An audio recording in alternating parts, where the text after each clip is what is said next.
Hello students, in this video we'll discuss chapter number 2 latitudes and longitudes. बेटा इस chapter में आप लोग सीखेंगे कि हमें अगर अर्थ के ऊपर किसी प्लेस को लोकेट करना है तो कैसे कर पाएंगे। बेटा अर्थ है स्फीयर, ठीक है। अब इस स्फीयर में बहुत मुश्किल होता है किसी प्लेस को लोकेट करना, तो इसीलिए हमने क्या बना दिए हैं अर्थ पे इमेजिनरी लाइंस, जिन्हें हम बोलते हैं लैटिट्यूड्स एंड लॉन्गिट्यूड्स। लैटिट्यूड्स वो लाइंस हैं जो ईस्ट टू वेस्ट रन करती हैं, और लॉन्गिट्यूड्स वो लाइन सेमी सर्कल्स होते हैं बेटा जो नॉर्थ पोल को साउथ पोल से जोड़ देते हैं। ठीक हुई बात। तो जो लैटिट्यूड्स हैं वो पैरेलल्स हैं, ठीक है, और जो लॉन्गिट्यूड्स हैं वो सेमी सर्कल्स हैं। इतनी बातें आप याद रखेंगे। चलो अब बेटा अगर हम ज्योग्राफी की बात करते हैं तो ज्योग्राफी में सबसे इम्पोर्टेंट क्या होता है कि भाई अर्थ पे किसी प्लेस को लोकेट कैसे कर सकते हैं, अर्थ का साइज कितना है, अर्थ का शेप कैसा है, ठीक है। ये सारी चीज़ें ज्योग्राफी में बहुत इंपॉर्टेंट होती हैं। अब आप लोग बहुत छोटे थे तब से पढ़ते आ रहे हैं कि जो ग्लोब है वो परफेक्ट मॉडल है हमारे प्लेनेट अर्थ का, ठीक है। ये जो ग्लोब है ये परफेक्ट मॉडल है हमारे प्लेनेट अर्थ का। अब जब आप ग्लोब को देखते हो तो आपको समझ में आ जाता है ना बेटा कि अर्थ में कोई कॉर्नर नहीं है, कोई एजेस भी नहीं है, ठीक है, कोई किनारा नहीं है, कोई कॉर्नर नहीं है। इसमें आप बता सकते हो कि भैया कॉर्नर है, ये एजेस हैं, पर यहाँ पर स्पेयर में तो ऐसा कुछ है ही नहीं। तो ना ही तो हमारे प्लेनेट अर्थ के कोई कॉर्नर है, ना कोई एजेस है, ना कोई साइड्स है, कोई बिगिनिंग भी नहीं है, कोई एंड भी नहीं है। अगर कोई चीज़ ऐसी होती है तो हम बोलते हैं यहाँ से शुरू होकर यहाँ ख़त्म हो रही है, ये यहाँ से शुरू होकर यहाँ ख़त्म हो रही है। पर जब भी कोई शेप इस तरीके का होता है गोल, तो इसको आप कहाँ से शुरू और कहाँ से ख़त्म बोल सकते हैं? बिल्कुल नहीं बोल सकते हैं। चलो द अर्थ्स ग्रिड, देखो आप सबको पता है कि अर्थ दो मूवमेंट्स करती है, जिसमें से कि एक को हम रोटेशन बोलते हैं, दूसरे को रिवोल्यूशन बोलते हैं। रोटेशन वो करती है अपनी खुद की एक्सिस पे, अर्थ का अपनी एक्सिस पे घूमना ही क्या होता है, रोटेशन। ठीक हुई बात। तो जो स्पिनिंग होती है अर्थ की उसकी अपनी एक्सिस पे provides two naturally fixed points, वो हमें दो नेचुरली फिक्स्ड पॉइंट प्रोवाइड करा देती है, एक नॉर्थ पोल और एक साउथ पोल। देखो ये अर्थ का समझ लो, ये नॉर्थ पोल है और ये ये नॉर्थ पोल है और ये साउथ पोल है, ये वाला नॉर्थ पोल है और ये वाला साउथ पोल है। ठीक हुई बात। तो जब अर्थ अपनी एक्सिस पे घूमती है तो वो हमें दो नेचुरली फिक्स पॉइंट प्रोवाइड करा देती है, एक है नॉर्थ पोल और एक है साउथ पोल। और इन दोनों पोल्स के बीच से जो लाइन जाती है उसे हम कहते हैं इक्वेटर। है बात समझ में? चलो, तो जो स्पिनिंग है अर्थ की उसकी अपनी एक्सिस पे वो दो नेचुरली फिक्स पॉइंट प्रोवाइड करा देती है, जैसे एक को हम नॉर्थ पोल कहते हैं, दूसरे को साउथ पोल बोलते हैं, और इन दोनों के बीच में होता है इक्वेटर। तो ये तो आपको अच्छे से क्लियर हो गया होगा, north pole, south pole, equator. तो अब हमें दो पॉइंट मिल गए बेटा, यहाँ पे कौन कौन से दो पॉइंट मिल गए जरा ध्यान से देखना। एक यहाँ पर मिला नॉर्थ पोल, यहाँ पर मिला साउथ पोल, और यहाँ पर मिल गया इक्वेटर। तो इक्वेटर के पैरेलल चलने वाली जो लाइंस होंगी उन्हें हम कह देंगे लैटिट्यूड। आई बात समझ में? और नॉर्थ पोल और साउथ पोल से जो सेमी सर्कल्स निकलेंगे, जो सेट ऑफ लाइंस निकलेंगे, उन्हें हम बोलेंगे लॉन्गिट्यूड्स। आगे बात समझ में? अब एक बात और बहुत ध्यान से समझ लेना कि जो लॉन्गिट्यूड्स होते हैं ये पैरेलल नहीं होते हैं, ये सेमी सर्कल लाइंस होती हैं। कैसी होती हैं? Semi circle. बाकी जो लैटिट्यूड्स होते हैं ये कैसे होते हैं? एक दूसरे के पैरेलल। आई बात समझ में? चलो अब इस पॉइंट को पढ़ लेते हैं। One series of line drawn from north pole to south pole is called meridians of longitudes. दूसरी जो सीरीज लाइन की होगी जो इक्वेटर के पैरेलल चलेगी उसे हम बोलेंगे पैरेलल्स ऑफ लैटिट्यूड। ठीक है बात। एक को बोल रहे हैं लॉन्गिट्यूड्स को मेरिडियंस, लैटिट्यूड्स को हम बोल रहे हैं पैरेलल। और ये जो ग्रिड बनाएंगे, जैसे कि ये रही लॉन्गिट्यूड्स की लाइन और ये रही लैटिट्यूड्स की लाइन, ये जो ग्रिड लाइक पैटर्न बना रही हैं, ये जो स्क्वायर बना रही हैं, इसे ही हम क्या कहते हैं? ग्रिड। ठीक है। चलो अब ज्योग्राफिकल ग्रिड की बात करेंगे। तो बेटा जो नेटवर्क है लैटिट्यूड्स का, मेरिडियंस का, पैरेलल्स ऑफ लैटिट्यूड्स का और मेरिडियंस ऑफ लॉन्गिट्यूड्स का, ठीक है? जब हम मैप के ऊपर ये बना लेते हैं तो इससे हम किसी भी प्लेस को ईज़िली आइडेंटिफ़ाई कर सकते हैं, उसकी लोकेशन को बता सकते हैं और इन्हीं ग्रिड्स को हम क्या कहते हैं? Geographical grids. देखो यहाँ पर आपको दिख रही हैं, ये रहे लॉन्गिट्यूड्स, ये रहे लैटिट्यूड्स और ये रहा स्क्वायर बॉक्स जिसे हम कहते हैं ग्रिड। अगर आपको किसी प्लेस को बताना हो तो आप ईज़िली बता सकते हैं कि भैया इस लैटिट्यूड, इस लॉन्गिट्यूड पर वो है। जो ग्रिड है वो पूरा सर्कल होता है। ठीक है, बाद जो लैटिट्यूड्स होते हैं वो ईस्ट टू वेस्ट जाते हैं। ठीक है, जो इक्वेटर के पैरेलल चलते रहते हैं। इसके अलावा जो सेमी सर्कल्स होते हैं उन्हें हम मेरिडियंस ऑफ लॉन्गिट्यूड कहते हैं, ये नॉर्थ टू साउथ चलती हैं, ये भी हम डिस्कस कर चुके हैं। जहाँ पर इंटरसेक्शन होता है लैटिट्यूड और लॉन्गिट्यूड का वो बिल्कुल राइट एंगल पे होता है। ठीक है, और वहाँ से हम एग्जैक्ट पोजीशन किसी भी प्लेस की इजीली आइडेंटिफाई कर सकते हैं। लैटिट्यूड्स हमें किसी भी प्लेस की लोकेशन को देते हैं कि भैया ये नदर्न हेमिस्फीयर में है कि साउथर्न हेमिस्फीयर में है। देखो देखो देखो देखो, ये रही अर्थ, ये रहा इक्वेटर, इक्वेटर के ऊपर वाला पार्ट नदर्न हेमिस्फीयर, नीचे वाला सदर्न हेमिस्फीयर। तो इक्वेटर के ऊपर नदर्न, इक्वेटर के नीचे सदर्न हेमिस्फीयर। तो जो लैटिट्यूड्स हैं वो हमें बताते हैं कि भैया कोई चीज़ नदर्न हेमिस्फीयर में है कि कोई चीज़ सदर्न हेमिस्फीयर में। पर जो लॉन्गिट्यूड्स होते हैं जो नॉर्थ टू साउथ रन करते हैं वो आपको बताते हैं कि कोई चीज़ ईस्टर्न हेमिस्फीयर में है कि वेस्टर्न हेमिस्फीयर में है। तो ये जो प्राइम मेरिडियन है उसके वेस्ट के साइड का जो पार्ट है उसे हम वेस्टर्न हेमिस्फीयर कहते हैं और ईस्ट वाले साइड को हम ईस्टर्न हेमिस्फीयर कहते हैं। ठीक है बात, चलो अब यहाँ एक बार पढ़ लो तो और ज़्यादा अच्छे से क्लियर हो जाएगा तुम लोगों को। लैटिट्यूड्स हमें लोकेशन बताते हैं कि भैया कोई पर्टिकुलर चीज़ नॉर्थ में है कि साउथ में है, जबकि क्या है जो लॉन्गिट्यूड है वो हमें बताते हैं। लैटिट्यूड किसकी बात करते हैं? नॉर्थ और साउथ की, नदर्न हेमिस्फीयर सदर्न हेमिस्फीयर की। वहीं पर जो लॉन्गिट्यूड है वो हमें बताते हैं कुछ चीज़ ईस्टर्न हेमिस्फीयर में है कि वेस्टर्न हेमिस्फीयर में। क्या इतनी बातें समझ में आई? जैसे कि अगर मैं सिंगापुर की बात करूँ तो ये 1 डिग्री नॉर्थ लैटिट्यूड से में है इन द नदर्न हेमिस्फीयर और 103 ईस्ट लॉन्गिट्यूड में है, कहाँ पर? ईस्टर्न हेमिस्फीयर में। ठीक हुई बात। तो इंटरसेक्टिंग लाइन की हेल्प से बहुत कन्वीनियंट हो जाता है किसी भी प्लेस को लोकेट करना। ठीक हुई बात। बेटा आप लोगों ने 9th में हो तो 6th 7th में ऐसे ग्राफ प्लॉट किया होगा ना, एक्स एक्सेस वाई एक्सेस और दोनों का जो पॉइंट मिलता है उसमें हम जहाँ पर ये दोनों लाइनों का पॉइंट होगा वहाँ पर किसी भी चीज़ को प्लॉट कर सकते हैं। सेम वे में अर्थ के ऊपर भी अगर आपको किसी प्लेस को लोकेट करना है तो लैटिट्यूड लॉन्गिट्यूड की हेल्प से होगी। The method of locating various places on earth is similar to locating a point on graph. वो आपने किया होगा, आपको पता होगा। There are 2 reference line, 2 reference line है, एक का नाम है इक्वेटर और दूसरी का नाम है प्राइम मेरिडियन। ठीक है बात, 2 रेफरेंस लाइन होती है, एक का नाम है इक्वेटर, एक का नाम है प्राइम मेरिडियन। इक्वेटर पूरी अर्थ को नदर्न हेमिस्फीयर और सदर्न हेमिस्फीयर में डिवाइड करता है, जबकि कि प्राइम मेरिडियन ईस्टर्न हेमिस्फीयर और वेस्टर्न हेमिस्फीयर में डिवाइड करती है। Both of which are imaginary line, दोनों ही इमेजनरी लाइन है। ठीक है, दोनों ही इमेजनरी लाइन है, पर इन दोनों ही लाइंस को यूनिफॉर्मली अडॉप्ट किया है सारी कंट्रीज ने जिससे कि कंफ्यूजन ना हो। अब बेटा जो डिस्टेंस मेजर किया जाता है रेफरेंस लाइंस के बीच में वो एंगल्स के फॉर्म में होता है, लीनियर यूनिट्स के फॉर्म में नहीं होता। ठीक है, अब इक्वेटर की बात करेंगे पहले हम लोग। तो ये रहा हमारा इक्वेटर। ठीक है, क्या है? इक्वेटर। इक्वेटर के ऊपर क्या है? नदर्न हेमिस्फीयर, नीचे क्या है? Southern hemisphere. ये रहा नॉर्थ पोल और ये रहा साउथ पोल। तो इक्वेटर क्या है? एक इमेजिनरी लाइन है, पर जो इक्वेटर है वो सबसे बड़ा लैटिट्यूड है। क्यों सबसे बड़ा लैटिट्यूड है? देखो जब भी आप किसी किसी किसी किसी वाटरमेलन, वाटरमेलन कौन सा? जो परफेक्ट स्पेयर हो। ठीक है, परफेक्ट स्पेयर वाले वाटरमेलन को काटोगे, सपोज करो ये आपका वाटरमेलन है, आपने उसको यहाँ से काटा, तो बेटा ये वाला जो डायमीटर होगा ना वो सबसे बड़ा होगा वाटरमेलन का। बाकी यहाँ पर जो डायमीटर होगा वो छोटा होगा, यहाँ पर जो डायमीटर होगा वो बहुत छोटा होगा। तो इसी को क्या कह रहे हैं हम लोग? Great circle.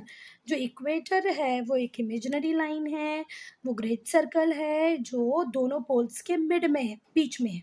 ठीक है, और इसको हमने कौन सी डिग्री दी है? 0 डिग्री। तो कोई पूछेगा आपसे कि इक्वेटर की डिग्री क्या है तो क्या बोलोगे बच्चा पार्टी? कि भाई ये 0 डिग्री पर है। ठीक है, 0 डिग्री पैरेलल ऑफ लैटिट्यूड, जो अर्थ को डिवाइड करता है नदर्न और सदर्न हेमिस्फीयर में। The plane of equator intersect the earth axis of rotation at the right angle. दिख रहा है बेटा, ये रही अर्थ की एक्सिस और ये रहा इक्वेटर, है ना, तो राइट एंगल बन रहा है ना यहाँ पे। फिर से एक बार सुन लो कि भाई जो इक्वेटर है वो रेफरेंस पॉइंट है या रेफरेंस लाइन है, जिससे हम लोग प्लेसेस को किस एस्पेक्ट में मेजर करते हैं, नॉर्थ और साउथ। फिर से ध्यान से सुनना, जो इक्वेटर है वो रेफरेंस लाइन है किसको मेजर करने के लिए, कौन से डिस्टेंस को मेजर करने के लिए, जो टुवर्ड्स नॉर्थ होंगे या टुवर्ड्स साउथ होंगे। The angular distance of a place is the latitude of that place, north और साउथ ऑफ इक्वेटर। अब जैसे सपोज करो ये है, तो यहाँ से ये इक्वेटर है समझो। अब यहाँ पर मैंने डी रखा डिवाइडर और यहाँ से 60 डिग्री का एंगल बना दिया, तो ये रहा 60 डिग्री का एंगल। और ये जो पैरेलल लाइन जाएगी इक्वेटर के, इसे ही क्या कहेंगे हम, 60 डिग्री पैरेलल, ये 60 डिग्री लैटिट्यूड। अब अगर मैं बात करूं कि मुझे साउथ में, तो मैंने फिर से यहाँ पर डी रखा, यहाँ 60 डिग्री का एंगल बनाया, तो ये जो लैटिट्यूड होगा ये कितने का होगा बेटा, 60 डिग्री का। ठीक है बात। अब अपन को नॉर्थ पोल या साउथ पोल बनाना, तो यहाँ पर रखो 90 डिग्री, कहाँ पर आ गया, ये नॉर्थ पोल पर आ गया, तो नॉर्थ पोल कितनी डिग्री पर है, 90 डिग्री पर। साउथ पोल किस पे, 90 डिग्री। तो ये एंगुलर डिस्टेंस है, ये बात ध्यान रखना आप, कैसे डिस्टेंस है, एंगुलर। जो इक्वेटर है वो रेफरेंस लाइन है जिससे हम डिस्टेंस मेजर कर सकते हैं टुवर्ड्स नाउथ, टुवर्ड्स पोल। और ये एंगुलर डिस्टेंसेस होते हैं। एंगुलर मैंने जैसे भी एंगल से बना के बताया, इसलिए ध्यान से देखा होगा तो पता चल जाएगा कि कैसे एंगल। आप लोगों के पास, सबके पास चांदा होगा, एक सर्कल बनाओ, बीच से लाइन खींचो जिसको हम इक्वेटर बोलेंगे, और फिर डी की हेल्प से जैसे जैसे जैसे आप एंगल बनाते जाएंगे और दोनों लाइन्स को ज्वाइन करते जाएंगे, जैसे कि ये रखा मैंने, तो यहाँ से भी 60 मेजर कर लिया, यहाँ से भी 60 मेजर कर लिया, और ये दोनों लाइन जब जुड़ गई तो ये क्या हो गया, 60 डिग्री वाला लैटिट्यूड हो गया। ठीक है। तो यहाँ पर बहुत ही परफेक्ट डेफिनेशन दी हुई है लैटिट्यूड की। कैसे लिखोगे, जो लैटिट्यूड है वो एंगुलर डिस्टेंस है towards north, towards south of equator. ठीक है बात। Whose apex is the centre of the earth, जिसका एपेक्स क्या है, सेंटर ऑफ द अर्थ। अब बात करेंगे हम how to calculate 1 degree of latitude. जो सरकमफेरेंस है अर्थ का वो है 40,000 किलोमीटर, या हम बोल सकते हैं 25,000 माइल। जो अर्थ है, अर्थ का सरकमफेरेंस, सरकमफेरेंस आपको पता है ना क्या होता है बेटा। जैसे सपोज करो ये सर्कल है, मैं इसे मेजर करना चाहूँ तो स्केल से तो मेजर नहीं होगा, तो मैं एक थ्रेड की हेल्प से इसको मेजर करूँगी। धागे को अर्थ के इस सर्कल के ऊपर ऊपर ऊपर ऊपर ऊपर ऊपर ऊपर रखते जाऊँगी और फिर इस धागे को खोल दूँगी, तो मुझे डिस्टेंस मिल जाएगा, है ना। तो ऐसे ही अर्थ को भी हमने मेजर किया है, तो अर्थ का जो डिस्टेंस है वो कितना है, 40,000 किलोमीटर या 25,000 miles. Distance from equator to 90 degree covers 1/4 of total circumference. अब बेटा जो डिस्टेंस है इक्वेटर से 90 डिग्री तक का, वो 1/4 है टोटल सरकमफेरेंस का। जो पूरी टोटल सरकमफेरेंस है, इस सरकमफेरेंस में अगर मैं डिस्टेंस की बात करूं कि भैया आपके इक्वेटर से 90 डिग्री नॉर्थ तक कितना डिस्टेंस है, जैसे सपोज करो ये इक्वेटर रहा और यहाँ तक मुझे 90 डिग्री तक मेजर करना है, तो ये कितना हो गया, 1/4। फिर ये 1/4 हाफ, फिर ये 1/4 3/4, फिर ये 1/4 4/4, मतलब पूरा टोटल 1 हो गया। इतना तो इजी कैलकुलेशन आना चाहिए बेटा तुमको।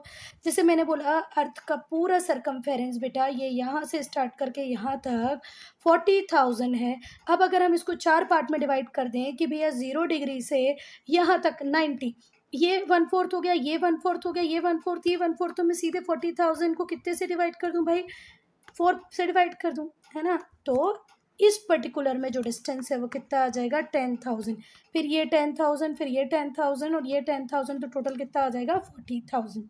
अब तो सबसे गरीब बच्चों को भी समझ में आ जाना चाहिए कि जिसका दिमाग बिल्कुल काम नहीं करता उसको भी ईजी है भाई, थोड़ा सा लॉजिकली सोचो आ जाएगा। टोटल अगर 40,000 है तो इक्वेटर से 90 डिग्री तक का कितना आ रहा है, 10,000। दस द डिस्टेंस बिटवीन 2 लैटिट्यूड्स, तो 2 लैटिट्यूड्स का डिस्टेंस कितना होगा वो देख लेते हैं। सरकमफेरेंस टोटल अर्थ की कितनी है, 40,000। ठीक है। एक सर्कल कितने का होता है? 360 का होता है। 40,000 को 360 से डिवाइड कर दो तो कितने का आ रहा है? 111 किलोमीटर का अप्रॉक्सीमेटली, ठीक है। और अगर माइल्स की बात करें तो आप 25,000 को 360 से डिवाइड कर दो तो वो आ जाएगा 69 माइल्स। तो दो लैटिट्यूड्स के बीच का डिफरेंस या तो आप किलोमीटर में लिखेंगे तो 111 किलोमीटर आ जाएगा, 111 किलोमीटर, या माइल्स में लिखेंगे तो 69 माइल्स आ जाएगा, ठीक है। अब जरा ध्यान से सुनना। To get the exact position और location of a place on the globe में किसी प्लेस की लोकेशन को एग्जैक्ट या उसकी एग्जैक्ट पोजीशन को जानने के लिए जो डिग्रीज हैं उन्हें हमने फर्दर सब डिवाइड कर दिया है। The degree of latitude is divided into 60 minute. पहले डिग्री को किस में डिवाइड किया? 60 मिनट्स में। 1 मिनट को फिर हमने फर्दर डिवाइड कर दिया है 60 सेकेंड्स में। थर्स जो टोटल नंबर ऑफ लैटिट्यूड्स हैं ग्लोब के ऊपर वो कितने हैं? 181। बहुत सिंपल सी बात है, देखो कैसे 181 है। जैसे ये इक्वेटर तो 0 डिग्री इसको नाम दिया था, ये क्या है? 0 डिग्री। 1 2 3 4 5 6 7 8 9 10 करते 90 तक आप पहुँचे। फिर यहाँ पर 1 2 3 4 5 6 6 7 8 करते इधर भी 90 डिग्री तक पहुँच गए।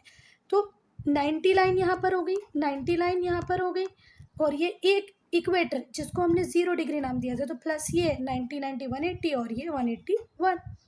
पर इसमें थोड़ा सा सुधार मैं करवाना चाहूँगी कि अगर आपसे कोई पूछे लाइन्स ऑफ लैटिट्यूड्स कितनी है तो बोलना 179। टोटल लैटिट्यूड्स कितने हैं तो बोलना 181। क्यों भाई? क्योंकि जो नॉर्थ पोल है और जो साउथ पोल है वो तो मियर डॉट्स हैं, लाइन नहीं है। क्या मेरी बात समझ में आई? The lines of latitude 179, total latitudes 181, but why we are saying कि only 179 are there? Because North Pole and South Pole are mere dots. तो 181 में से 2 माइनस कर देते तो कितना आ जाता है? 179। अच्छा, इस रिगार्ड में आपकी टीचर जो कहे वो सुन लेना, है ना।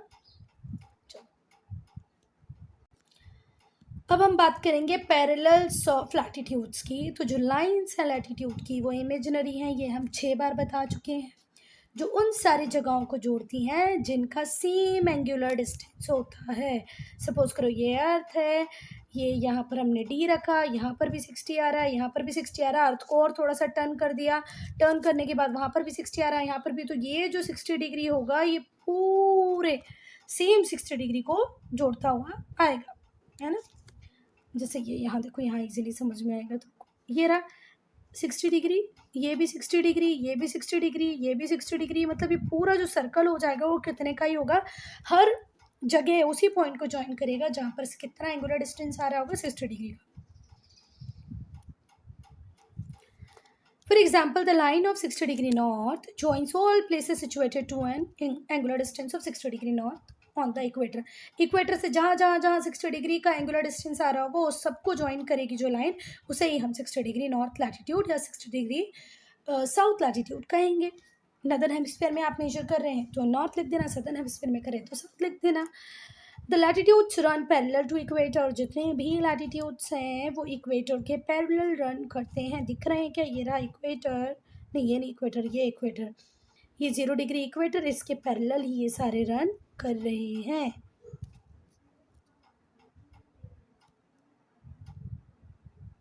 अब बेटा बचपन से भी आपको पता होगा, मैं भी 2 बार बता चुकी हूँ कि अर्थ का जो शेप है वो स्पेयर है।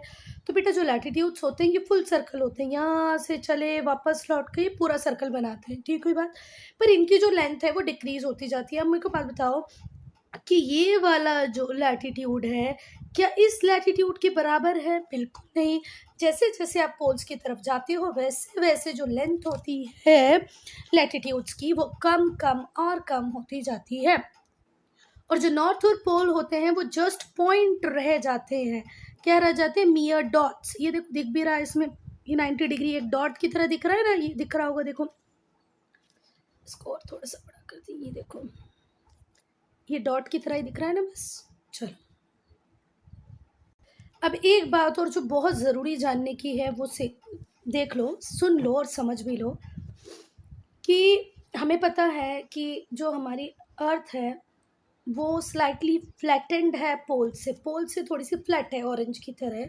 तो जो लेंथ है आर्क की जो 1 डिग्री पर है वो इक्वेटर से थोड़ी सी ज़्यादा है। अब बेटा हम कैसे डिटरमिन करते हैं latitude of a place? How to determine the latitude of a place? देखो जो लैटिट्यूड होता है किसी भी जगह का उससे डिटरमिन किया जाता है ऑब्जर्वेशन से। ठीक है, किसका ऑब्जर्वेशन करना है आपको? सन का। ठीक है, और the angle of inclination of the sun made at noon, जब दोपहर हो रही होती है 12 बज रहे होते हैं उस टाइम सन के इंक्लिनेशन को देखकर लैटिट्यूड बताया जाता है। Which can be measured by an instrument, जिसको एक इंस्ट्रूमेंट से हम मेजर करते हैं, उस इंस्ट्रूमेंट का नाम होता है सेक्सटेंट। ठीक हुई बात? सेक्सटेंट क्या है? सेक्सटेंट वो इंस्ट्रूमेंट है जिससे कि हम उस एंगुलर डिस्टेंस को मेजर करते हैं। ठीक हुई बात? फिर से ध्यान से देख लो, किसी भी प्लेस को अगर आपको डिटरमिन करना है कि भाई इसका लैटिट्यूड क्या है, तो वो आप किसके ऑब्जर्वेशन से कर सकते हो? सन के ऑब्जर्वेशन से कर सकते हो, ये एंगल ऑफ इंक्लिनेशन से कर सकते हो। ठीक है, अब वो जो एंगल ऑफ इंक्लिनेशन होगा उसको मेजर करने के लिए हमने एक स्पेशल इंस्ट्रूमेंट बना रखा है जिसका नाम है सेक्सटेंट। चलो तो पहले जेनेट डिस्टेंस की बात करेंगे। तो दिस इज द एंगल, ये एक एंगल होता है जो कौन बना रहा है? सन बना रहा है। कब बना रहा है? नून में बना रहा है।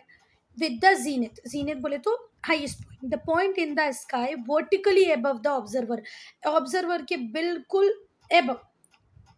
ठीक है, जो पॉइंट है उसे क्या कहेंगे? जीनत। दिस इज एन एंगल, ये एंगल है कौन बना रहा है? सन बना रहा है। कब बना रहा है? नून में बना रहा है।